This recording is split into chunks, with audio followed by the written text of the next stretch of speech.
If you're trying to create a company, it's like baking a cake. You have to have all the ingredients in the right proportion. Great companies are built on great products. When I was in college, I wanted to be involved in things that would change the world. Any product that needs a manual to work is broken. Really, the only thing that makes sense is to strive for greater collective enlightenment.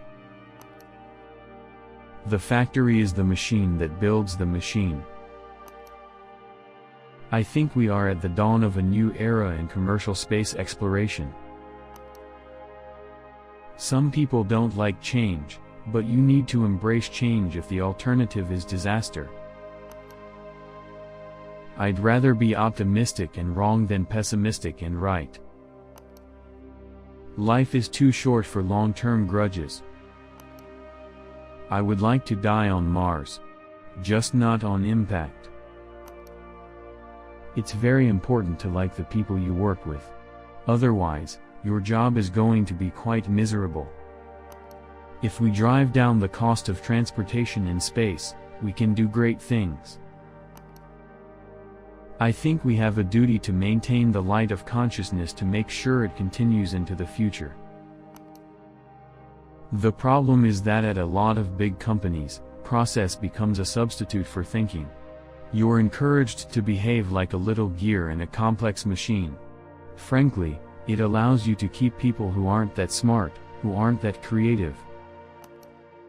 I think it's very important to have a feedback loop, where you're constantly thinking about what you've done and how you could be doing it better.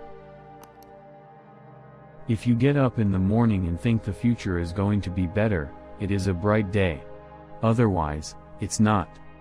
I think life on Earth must be about more than just solving problems. It's got to be something inspiring, even if it is vicarious. There have to be reasons that you get up in the morning and you want to live. Why do you want to live? What's the point? What inspires you? What do you love about the future? If the future does not include being out there among the stars and being a multi-planet species, I find that incredibly depressing. If humanity doesn't land on Mars in my lifetime, I would be very disappointed.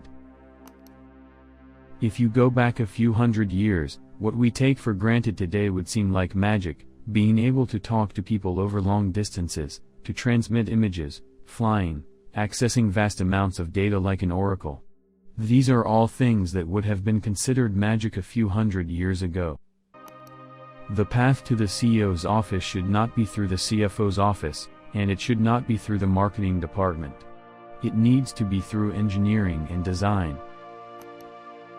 An asteroid or a supervolcano could certainly destroy us, but we also face risks the dinosaurs never saw: an engineered virus, nuclear war, inadvertent creation of a micro black hole, or some as yet unknown technology could spell the end of us. I think it's very important to have a feedback loop, where you're constantly thinking about what you've done and how you could be doing it better. I think that's the single best piece of advice: constantly think about how you could be doing things better and questioning yourself.